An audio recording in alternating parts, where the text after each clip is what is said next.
मित्रों, आज की हमारी कहानी का विषय है कि जीवन में जो चीज़ें हमें शुरू में अच्छी नहीं लगती हैं पर बाद में वो अच्छी होती हैं। एक व्यक्ति था जो अपने जीवन से बहुत ही परेशान था। उसे लगता था कि मैं अपने पूरे परिवार की जिम्मेदारी मैं ही उठाता हूँ, सभी रिश्तेदार मेरे घर आते हैं, मुझे ही बच्चों को पढ़ाना पड़ता है, उनका सारा खर्चा उठाना पड़ता है। इसी बात को लेकर वो डिप्रेशन में चला गया था। छोटी छोटी बातों पर चिढ़ता था। जब भी उसका बच्चा उससे कुछ कहता या उसकी पत्नी उससे कुछ कहती तो वो उन दोनों से लड़ने लग जाता और अपने सारा गुस्सा उनके ऊपर उतारता। एक दिन उसी का बच्चा उसके पास आता है और बोलता है, पिताजी मेरे स्कूल का होमवर्क करा दीजिए। वो बच्चे को डांट कर वहां से भगा देता है। बच्चा जाकर अपने कमरे में सो जाता है। कुछ देर बाद जब पिता का गुस्सा ठंडा होता है तो वो कमरे में जाकर देखता है कि बच्चा सो गया है और उसके हाथ में उसके होमवर्क की बुक है। वो बुक को उठाता है और होमवर्क का टाइटल पढ़ता है। उस होमवर्क का टाइटल था कि जो चीज़ें शुरू में हमें अच्छी नहीं लगती हैं पर वो बाद में अच्छी होती हैं। मित्रों, इस टाइटल का उत्तर जो बच्चे ने लिखा वो मैं आपको इस कहानी में बताऊंगा और उस टाइटल को सुनकर, उस कहानी को सुनकर आपके जीवन में बहुत बड़ा बदलाव आएगा। बच्चे ने क्या लिखा था, आइए मैं आपको सुनाता हूँ।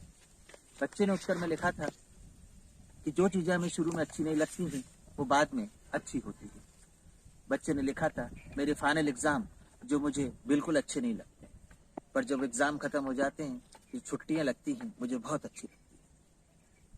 मेरे पापा मुझे डांटते हैं, वो मुझे शुरू में बिल्कुल अच्छा नहीं लगता है, पर बाद में जब उनकी डांट मुझे नई सीख देती है तो मुझे बहुत अच्छा लगता है। वो कड़वी दवाइयाँ जो मम्मी मुझे खिलाती है शुरू में मुझे बिल्कुल अच्छी नहीं लगती, पर जब मैं दवाइयों से ठीक हो जाता हूँ तो मुझे बहुत अच्छा लगता है।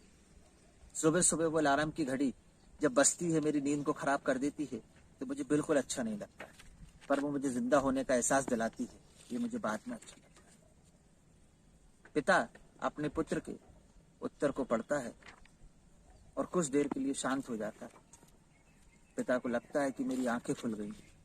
वो वापस कमरे में जाता है, अपने पुत्र को उठाता है और अपने सीने से लगाकर खुशी से उसे हवा में उछालने लगता है और बहुत अपने बच्चे को प्यार कर कर वापस सुला देता है। अपने कमरे में जाता है और अकेला बैठकर सोचता है कि मेरे परिवार की जिम्मेदारी मेरे ऊपर है।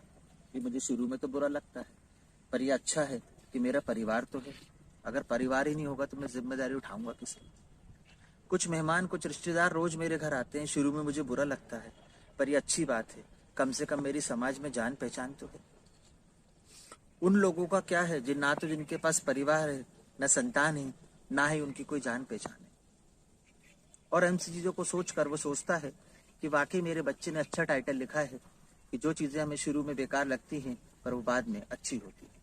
मित्रों, इस समस्या का, उस व्यक्ति की समस्या का मुख्य कारण ये था कि हमेशा हम उन लोगों को देखते हैं जो हमसे नीचे हैं। हमेशा हम उन लोगों को देखते हैं जो हमसे ऊपर हैं। हम इसी उधेड़ बुन में उलझे हुए रहते हैं। हम अपने से अधिक प्रगतिशील लोगों को देखते हैं तो हम सोचते हैं उनके पास मकान है, गाड़ी है, पैसा है, पर हम उन लोगों को तो देखते ही नहीं है, ना तो जिनके पास मकान है, ना गाड़ी है, ना पैसा है। जिंदगी को संतुलन बना के रखें, आप जिसमें हैं उसमें खुश रहें। अपने से ऊंचे लोगों को भी आप देखते हैं तो उनसे आप इच्छा करते हैं, अपने नीचे के लोगों को भी देखिए जिनके पास कुछ है ही नहीं।